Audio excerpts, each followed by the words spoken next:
প্রভু তুমি আজকে সারাক্ষণ আমার সঙ্গে ক্লাসে থাকবা। বয়রা, তুই কার সঙ্গে কথা বলছিস? ম্যাম, আমি আমার প্রভুর সঙ্গে কথা বলছি।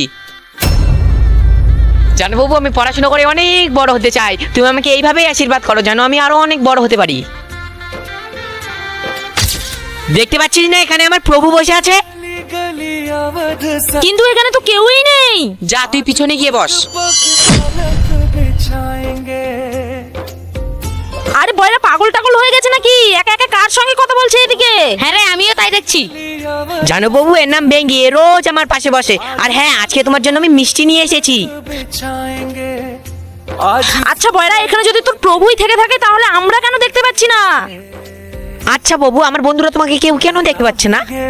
যারা আমাকে মন থেকে ভালোবাসে, সহ্য করে, আমি শুধু তাদেরকেই দেখা দেই। প্রভু, আমি এসব কিছুই জানি না। তুমি আমার বন্ধুদের এখনই দেখা দাও, নয়তো তোমার আমার বন্ধুত্ব শেষ। জয় শ্রীরাম।